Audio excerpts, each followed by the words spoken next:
Hai teman-teman, selamat datang kembali di materi selanjutnya. Di materi ini kita akan mengenal dasar-dasar dari aplikasi web pada umumnya beserta teknologi di dalamnya. Nah, sebagai permulaan, kita perlu tahu bagaimana sih sebuah web dapat diakses oleh penggunanya. Dan kita juga perlu mencari tahu apa yang terjadi sampai browser kita menampilkan tampilan halaman sebuah situs seperti yang biasa kita kunjungi. Dan kita akan mencari tahu apa yang membuat web menjadi seperti yang kita kenal saat ini. Bisa ada gambar-gambar, ada animasi, ada link, ada video yang diputar di situ. Dan dengan seluruh manfaat yang diberikan, bagaimana hal tersebut mungkin dicapai dengan teknologi kita saat ini, gitu ya. Nah, untuk pertama-tama, kita akan recall kembali kira-kira bagaimana, cara kerja web pada umumnya. Jadi secara sederhana, ketika kita ingin mengunjungi sebuah website, browser atau peramban yang kita gunakan akan mengirimkan request ke server situs yang ingin kita kunjungi, gitu. Bisa dilihat di sini ada panah ke kanan dari browser ke server, browser mengatakan, tolong boleh nggak saya lihat komik-komik yang lagi laris hari ini?" Gitu. Nah, setelah server menerima permintaan tersebut atau menerima request tersebut, server akan menyiapkan datanya dan kemudian membungkusnya atau mem-package-nya ke dalam sebuah dokumen HTML atau sebuah halaman HTML, kayak gitu. Nanti kita akan lihat HTML ini sebenarnya apa sih, gitu. Nah, tapi setelah HTML tersebut siap, server akan mengirimkannya kembali ke browser, gitu. Halaman HTML ini yang perlu diingat adalah halaman tersebut sudah berisi data yang diminta oleh user melalui browser, gitu. Dan setelah browser menerima halaman HTML tersebut, atau kita kenal dengan istilah response ya, server merespon browser. Dan setelah browser menerima respons tersebut atau halaman HTML tersebut, browser akan membacanya dan menampilkan ke user dalam bentuk, interface atau dalam bentuk tampilan yang kita kenal saat ini, gitu. Oke, nah pertanyaan selanjutnya, bagaimana hal tersebut bisa terjadi? Komunikasi request dan respons tersebut bisa dilakukan. Semua itu bisa terjadi karena adanya protokol yang digunakan, yakni protokol HTTP atau Hypertext Transfer Protocol, gitu ya. Jadi protokol ini merupakan protokol yang memang dirancang untuk mengirimkan dokumen hypermedia, seperti contohnya HTML, oke. Nah, dokumen hypermedia ini apa sih? Dokumen hypermedia adalah dokumen-dokumen yang tidak hanya berisi teks, tapi juga bisa berisi gambar, bisa berisi video, bisa berisi link, dan berbagai jenis, ukuran teks, dan sebagainya, kayak gitu. Nah, seperti yang kita ketahui tadi ya, HTTP ini dibangun dari 2 elemen, yaitu request dan response.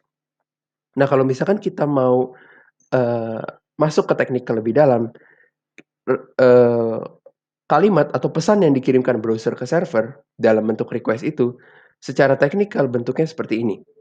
Jadi ada get, ada host-nya siapa, ada accept-nya apa, dia menerima data apa, dan ada user agent-nya apa. User agent biasanya digunakan untuk mengindikasikan browser apa yang sedang digunakan oleh, user ketika mengunjungi sebuah web. Dan kemudian, untuk respons, bentuknya kira-kira seperti ini. Jadi ada code-nya, ada statusnya 200 oke, artinya permintaannya berhasil ditanggapi, kemudian ada servernya menggunakan server apa, dan di bawahnya ada dokumen HTML yang tadi sempat kita singgung, gitu ya. Nah, oke, sekarang kita akan masuk ke HTML. Kira-kira HTML ini apa sih? Kenapa ini memegang peranan penting dalam, eee, transaksi web atau komunikasi web, gitu ya. HTML ini merupakan singkatan dari Hypertext Markup Language atau, eee, ini merupakan sebuah bahasa ya. Sederhananya HTML ini adalah sebuah bahasa yang digunakan untuk menyusun, hypertext-hypertext tadi atau hypermedia-hypermedia tadi, gitu. Nah, kegunaannya adalah untuk menentukan, konten-konten apa saja yang akan ditampilkan di browser dan strukturnya seperti apa. Apakah ada list, apakah ada gambar, apakah ada paragraf dan sebagainya, gitu. Itu semua yang menentukan adalah HTML. Dan HTML ini terdiri dari 2 elemen, yaitu teks dan atribut. Nah, bentuknya seperti apa bisa kita lihat di gambar di bawah. Jadi tag HTML itu biasanya diawali dengan kurung siku buka, lalu ditutup dengan kurung siku penutup. Itu yang disebut dengan opening tag. Kalau misalkan kita punya opening tag, biasanya kita akan tutup tag tersebut. Jadi setelah opening tag, ada closing tag. Jadi kurung siku buka lagi, kurung siku tutup lagi. Nah, di tengah-tengah opening tag dan closing tag itu adalah, kontennya. Biasanya konten ini, contohnya yang hello world ini, adalah yang, akan dilihat oleh pengguna. Sementara tag-tag ini itu menjadi, instruksi bagi browser bagaimana cara menampilkan data hello world ini, atau informasi hello world ini, atau kata-kata hello world ini, kayak gitu ya. Nah, contoh, maksudnya apa sih, instruksi bagi browser?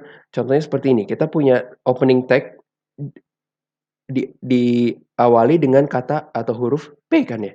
Nah, P ini artinya adalah paragraf. Jadi ketika browser melihat tag P ini, yang membungkus, kata-kata hello world ini, artinya browser akan menampilkan kata-kata ini, hello world ini, dalam bentuk sebuah paragraf, kayak gitu.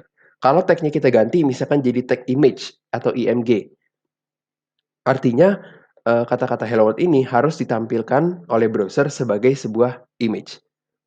Konsep dasarnya seperti itu, gitu ya. Nah, terdapat juga atribut-atribut di dalam tag-nya, tapi nggak akan kita bahas terlalu dalam, nanti akan kita, pelajari sambil lalu ya. Tapi atribut-atribut ini adalah untuk memberikan, nilai atau keterangan bagi tag-tag yang terdapat pada HTML, seperti itu. Oke, kita lanjut ke elemen yang kedua, yaitu CSS. CSS ini merupakan singkatan dari Cascading Style Sheet. Kegunaannya adalah untuk memberikan style bagi dokumen HTML. Style ini contohnya misalkan ada warna, ada ukuran, ada posisi, ada, eee, seberapa lebar, seberapa tinggi, dan sebagainya. Ini semua menjadi tanggung jawab CSS, gitu ya. Nah, secara struktur kira-kira seperti ini, ada selektornya. Selektor ini berarti tag mana yang mau kita kasih style tersebut. Contoh nih tag div, kalau kita pakai tag yang sebelumnya berarti kita bisa ganti div ini dengan P, gitu. Nah, terus kita kasih tahu, tag P itu, propertinya apa, style-nya mau kayak gimana. Contoh di sini color-nya blue, berarti nanti warnanya biru. Text align-nya justify, artinya, eee apa namanya, dia rata tengah atau rata kiri atau rata kanan, seperti itu ya. Itu adalah CSS. Dan yang ketiga, elemen yang, sangat dekat ketika kita belajar web security adalah JavaScript.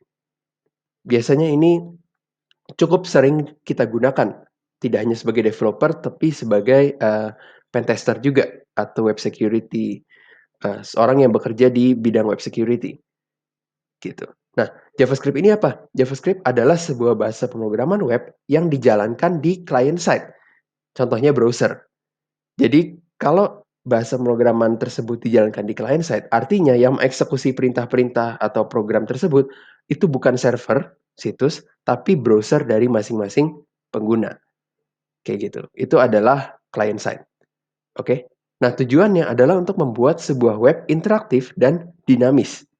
Gitu. Jadi kalau tadi kita kenal HTML itu kegunaannya untuk menentukan struktur dan konten dari sebuah web, apakah ada gambar, apakah ada paragraf, ada, list dan sebagainya. CSS adalah untuk memberikan warna atau memberikan style, JavaScript ini adalah untuk menambahkan elemen interaktivitas. Jadi kalau misalkan di web tersebut kita pencet W, nanti misalkan ada player-nya bisa maju, atau kita pencet panah ke kiri, pencet panah ke kanan di keyboard, gambarnya bisa gerak-gerak, ganti gambar ke kiri, ganti gambar ke kanan, dan sebagainya. Itu semua yang membuat mungkin adalah JavaScript, gitu ya. Nah, JavaScript ini bentuknya adalah seperti ini. Untuk menggunakan JavaScript pada HTML, kita menggunakan tag juga, tapi nama tag-nya adalah tag script. Jadi ada kurung siku buka, script, kurung siku tutup, dan di dalamnya adalah kode atau instruksi JavaScript yang, ingin kita gunakan, kayak gitu.